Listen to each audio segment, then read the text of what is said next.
I now sank refreshed me, and when I awoke, I again felt as if I belonged to a race of human beings like myself, and I began to reflect upon what had passed with greater composure, yet still the words of the fiend rang in my ears like a death knell. They appeared like a dream, yet distinct and oppressive as a reality. The sun had far descended, and I still sat on the shore, satisfying my appetite, which had become ravenous, with an oaten cake, when I saw a fishing boat land close to me, and one of the men brought me a packet. It contained letters from Geneva, and one from Clerval entreating me to join him. He said that he was wearing away his time fruitlessly where he was, that letters from the friends he had formed in London desired his return to complete the negotiation they had entered into for his Indian enterprise. He could not any longer delay his departure, but as his journey to London might be followed, even sooner than he now conjectured, by his longer voyage, he entreated me to bestow as much of my society on him as I could spare. He besought me, therefore, to leave my solitary isle and to meet him at Perth, that we might proceed southwards together. This letter in a degree recalled me to life, and I determined to quit my island at the expiration of 2 days. Yet, before I departed, there was a task to perform, on which I shuddered to reflect. I must pack up my chemical instruments, and for that purpose I must enter the room which had been the scene of my odious work, and I must handle those utensils the sight of which was sickening to me. The next morning, at daybreak, I summoned sufficient courage and unlocked the door of my laboratory. The remains of the half-finished creature, whom I had destroyed, lay scattered on the floor, and I almost felt as if I had mangled the living flesh of a human being. I paused to collect myself and then entered the chamber. With trembling hand I conveyed the instruments out of the room, but I reflected that I ought not to leave the relics of my work to excite the horror and suspicion of the peasants, and I accordingly put them into a basket, with a great quantity of stones, and laying them up, determined to throw them into the sea that very night, and in the meantime I sat upon the beach, employed in cleaning and arranging my chemical apparatus. Nothing could be more complete than the alteration that had taken place in my feelings since the night of the appearance of the daemon. I had before regarded my promise with a gloomy despair as a thing that, with whatever consequences, must be fulfilled, but I now felt as if a film had been taken from before my eyes and that I for the first time saw clearly. The idea of renewing my labors did not for one instant occur to me. The threat I had heard weighed on my thoughts, but I did not reflect that a voluntary act of mine could avert it. I had resolved in my own mind that to create another like the fiend I had first made would be an act of the basest and most atrocious selfishness, and I banished from my mind every thought that could lead to a different conclusion. Between 2 and 3 in the morning the moon rose, and I then, putting my basket aboard a little skiff, sailed out about 4 miles from the shore. The scene was perfectly solitary. A few boats were returning towards land, but I sailed away from them. I felt as if I was about the commission of a dreadful crime and avoided with shuddering anxiety any encounter with my fellow creatures. At one time the moon, which had before been clear, was suddenly overspread by a thick cloud, and I took advantage of the moment of darkness and cast my basket into the sea. I listened to the gurgling sound as it sank and then sailed away from the spot. The sky became clouded, but the air was pure, although chilled by the northeast breeze that was then rising. But it refreshed me and filled me with such agreeable sensations that I resolved to prolong my stay on the water, and fixing the rudder in a direct position, stretched myself at the bottom of the boat. Clouds hid the moon, everything was obscure, and I heard only the sound of the boat as its keel cut through the waves. The murmur lulled me, and in a short time I slept soundly. I do not know how long I remained in this situation, but when I awoke I found that the sun had already mounted considerably. The wind was high, and the waves continually threatened the safety of my little skiff. I found that the wind was northeast and must have driven me far from the coast from which I had embarked. I endeavored to change my course but quickly found that if I again made the attempt the boat would be instantly filled with water. Thus situated, my only resource was to drive before the wind. I confess that I felt a few sensations of terror. I had no compass with me and was so slenderly acquainted with the geography of this part of the world that the sun was of little benefit to me. I might be driven into the wide Atlantic and feel all the tortures of starvation, or be swallowed up in the immeasurable waters that roared and buffeted around me. I had already been out many hours and felt the torment of a burning thirst, a prelude to my other sufferings. I looked on the heavens, which were covered by clouds that flew before the wind, only to be replaced by others. I looked upon the sea, it was to be my grave. Fiend, I exclaimed, your task is already fulfilled. I thought of Elizabeth, of my father, and of Clerval all left behind, on whom the monster might satisfy his sanguinary and merciless passions. This idea plunged me into a reverie so despairing and frightful that even now, when the scene is on the point of closing before me forever, I shudder to reflect on it. Some hours passed thus, but by degrees, as the sun declined towards the horizon, the wind died away into a gentle breeze and the sea became free from breakers. But these gave place to a heavy swell. I felt sick and hardly able to hold the rudder, when suddenly I saw a line of high land towards the south. Almost spent, as I was, by fatigue and the dreadful suspense I endured for several hours, this sudden certainty of life rushed like a flood of warm joy to my heart, and tears gushed from my eyes. How mutable are our feelings, and how strange is that clinging love we have of life even in the excess of misery. I constructed another sail with a part of my dress and eagerly steered my course towards the land. It had a wild and rocky appearance, but as I approached nearer I easily perceived the traces of cultivation. I saw vessels near the shore and found myself suddenly transported back to the neighborhood of civilized man. I carefully traced the windings of the land and hailed a steeple which I at length saw issuing from behind a small promontory. As I was in a state of extreme debility, I resolved to sail directly towards the town, as a place where I could most easily procure nourishment. Fortunately I had money with me.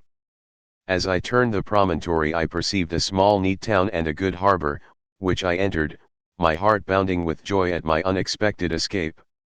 As I was occupied in fixing the boat and arranging the sails, several people crowded towards the spot. They seemed much surprised at my appearance, but instead of offering me any assistance, whispered together with gestures that at any other time might have produced in me a slight sensation of alarm. As it was, I merely remarked that they spoke English, and I therefore addressed them in that language. "My good friends," said I, "will you be so kind as to tell me the name of this town and inform me where I am?" "You will know that soon enough," replied a man with a hoarse voice.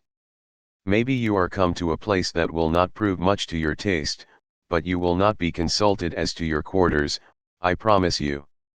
I was exceedingly surprised on receiving so rude an answer from a stranger, and I was also disconcerted on perceiving the frowning and angry countenances of his companions. "Why do you answer me so roughly?" I replied. "Surely it is not the custom of Englishmen to receive strangers so inhospitably." "I do not know," said the man, "what the custom of the English may be, but it is the custom of the Irish to hate villains." While this strange dialogue continued, I perceived the crowd rapidly increase. Their faces expressed a mixture of curiosity and anger, which annoyed and in some degree alarmed me. I inquired the way to the inn, but no one replied. I then moved forward, and a murmuring sound arose from the crowd as they followed and surrounded me, when an ill-looking man approaching tapped me on the shoulder and said, "Come, sir, you must follow me to Mr. Kerwin's to give an account of yourself." "Who is Mr. Kerwin? Why am I to give an account of myself? Is not this a free country?" Sir, free enough for honest folks." "Mr. Kerwin is a magistrate, and you are to give an account of the death of a gentleman who was found murdered here last night." This answer startled me, but I presently recovered myself. I was innocent, that could easily be proved. Accordingly I followed my conductor in silence and was led to one of the best houses in the town. I was ready to sink from fatigue and hunger, but being surrounded by a crowd, I thought it politic to rouse all my strength, that no physical debility might be construed into apprehension or conscious guilt. Little did I then expect the calamity that was in a few moments to overwhelm me and extinguish in horror and despair all fear of ignominy or death. I must pause here, for it requires all my fortitude to recall the memory of the frightful events which I am about to relate, in proper detail, to my recollection. Chapter 21. I was soon introduced into the presence of the magistrate, an old benevolent man with calm and mild manners. He looked upon me, however, with some degree of severity, and then, turning towards my conductors, he asked who appeared as witnesses on this occasion. About half a dozen men came forward, and, one being selected by the magistrate, he deposed that he had been out fishing the night before with his son and brother-in-law, Daniel Nugent, when, about 10 o'clock, they observed a strong northerly blast rising, and they accordingly put in for port. It was a very dark night, as the moon had not yet risen. They did not land at the harbor, but, as they had been accustomed, at a creek about 2 miles below. He walked on first, carrying a part of the fishing tackle, and his companions followed him at some distance. As he was proceeding along the sands, he struck his foot against something and fell at his length on the ground. His companions came up to assist him, and by the light of their lantern they found that he had fallen on the body of a man, who was to all appearance dead. Their first supposition was that it was the corpse of some person who had been drowned and was thrown on shore by the waves, but on examination they found that the clothes were not wet and even that the body was not then cold. They instantly carried it to the cottage of an old woman near the spot and endeavored, but in vain, to restore it to life. It appeared to be a handsome young man, about 25 years of age. He had apparently been strangled, for there was no sign of any violence except the black mark of fingers on his neck. The first part of this deposition did not in the least interest me, but when the mark of the fingers was mentioned I remembered the murder of my brother and felt myself extremely agitated, my limbs trembled, and a mist came over my eyes, which obliged me to lean on a chair for support. The magistrate observed me with a keen eye and of course drew an unfavorable augury from my manner. The son confirmed his father's account, but when Daniel Nugent was called he swore positively that just before the fall of his companion, he saw a boat, with a single man in it, at a short distance from the shore, and as far as he could judge by the light of a few stars, it was the same boat in which I had just landed. A woman deposed that she lived near the beach and was standing at the door of her cottage, waiting for the return of the fishermen, about an hour before she heard of the discovery of the body, when she saw a boat with only one man in it push off from that part of the shore where the corpse was afterwards found. Another woman confirmed the account of the fishermen having brought the body into her house. It was not cold. They put it into a bed and rubbed it, and Daniel went to the town for an apothecary, but life was quite gone.